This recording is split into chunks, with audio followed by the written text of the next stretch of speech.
say, well, I saw this with my own eyes, is not adequate. There are very, very interesting dimensions of evidence law about hearsay evidence. If somebody says to me that X has murdered Y, I can't give that evidence in court. You can give it as evidence of having been told that X has murdered Y, but it cannot be given as evidence to prove that X has murdered Y. This is a very simple proposition. And when we argue about this, we generally have to hear a retort, so you are in favor of all the murderers. And that happens with murder, with loot, with mayhem, with rioting, with rape, with theft, with dacoity. It happens with a stream of things. And too often, we've all now have been subjected by the media to the question, have you stopped beating your wife?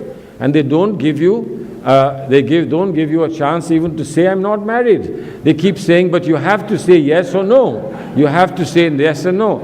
And if you're saying you're not married, it means that you're escaping the question. And if you're escaping the question, you must be guilty. Now, that's very difficult. That's very, very difficult to first go and marry somebody, then beat that person, then stop beating that person, and then coming back saying, yes, I've stopped beating my wife now.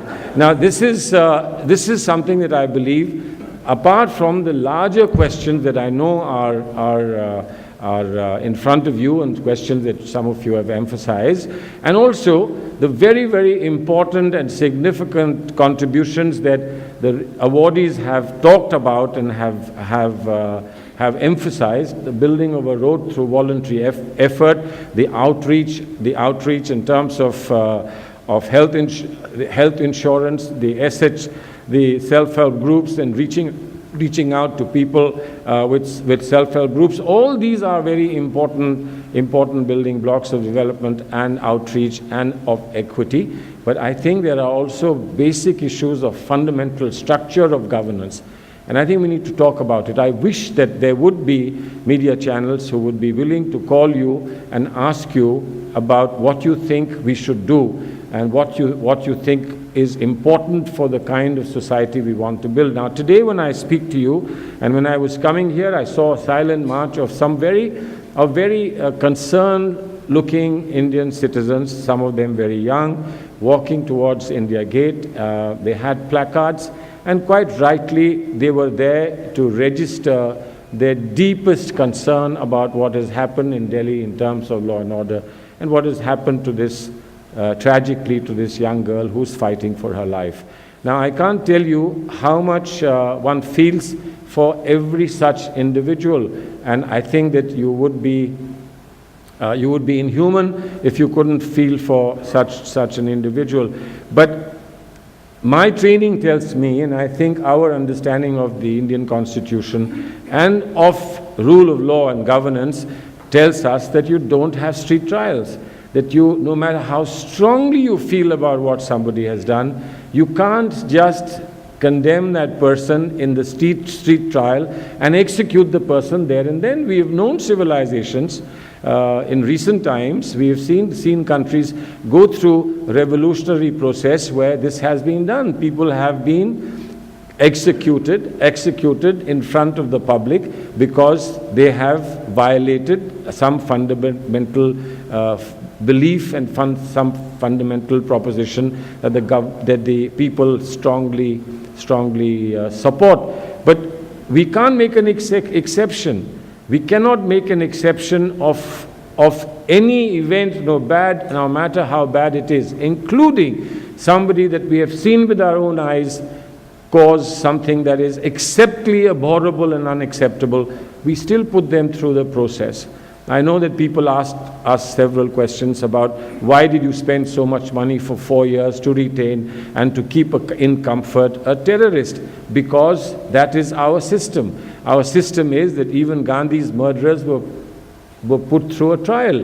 And our system is that even late Rajiv Ji's murderers were put through a trial, and that their mercy appeals were actually supported by none other than the most concerned person, i.e. a member of Rajiv Ji's family, because of compassion and humanitarian approach that we have always had to punishment, to imposition of sanctions, and for deterrence in every way possible.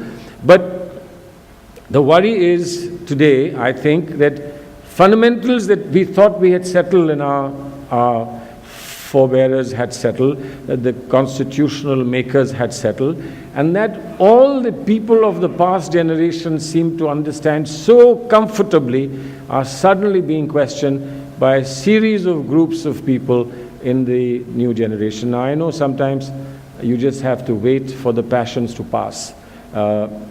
This is the reason why trials are shifted from the place where the event has happened to some other place, because it is believed that public passions must not influence the mind of a judge who should objectively, fairly, and without fear of favor decide what he has to do.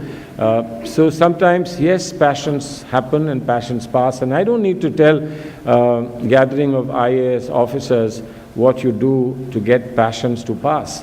It may appear to someone else to be insensitivity, of callousness, or inability, or incapacity to act, but sometimes a conscious decision is taken not to act, to wait for passions to pass, and then gradually to rebuild the confidence in the community. Sometimes you do it by bringing people together and forcing them together in one place so that inevitably the ice is broken. There are many, many such things, but I wish that you would all, or more of you, would write and speak and present your experiences of what it is to work on conflict resolution, what it is to work on the larger issues of governance, and how important the fundamentals of our social structure and the fundamentals of our polity and our constitution are. Because there is a real danger. Sometimes in pursuit of something good, you can end up doing a lot of bad. I think today India is in a crucible of such a crisis. It's on the economic front, it is on adjudicatory front, it is on the front of administration, and it's on the front of politics. What we thought was good is suddenly being questioned, and what we assumed would always be permanent is suddenly being seen as transitory, and the whole upheaval continues to happen in our society, almost as though some people wait to hear the bad news every morning and hope that that bad news will get worse as the day goes by, not wait for some good news. But I'm glad that despite a lot of very depressing news all day, coming here and hearing these stories of hope and being inspired by the performance and the contribution that's been made by the men and women who rule India, I can only say the nation owes you a great gratitude. And I can only think of the words of Winston Churchill: never in the history of human endeavor was so much owed by so many to so few. Thank you very much, ladies and gentlemen.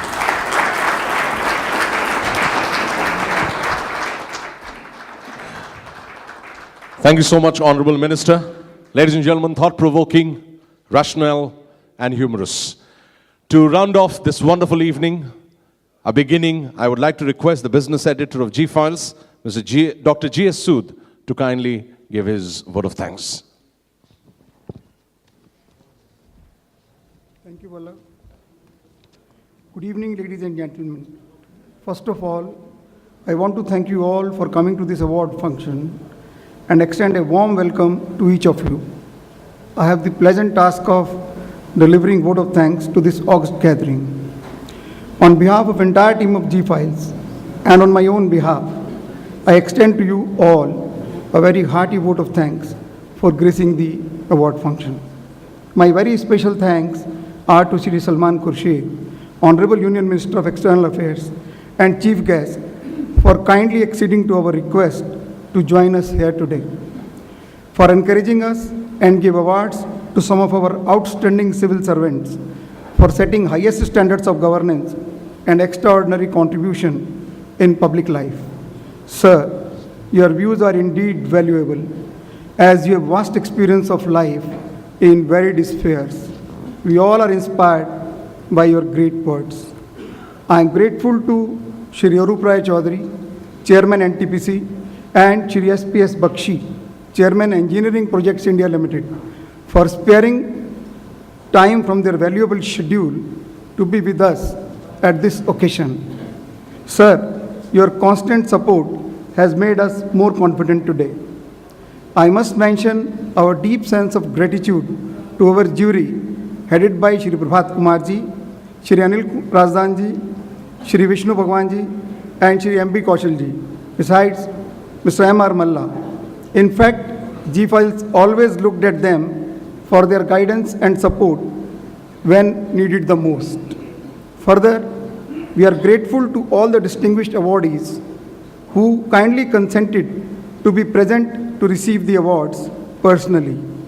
Their outstanding contribution to the public life has made us feel proud to be with them this evening.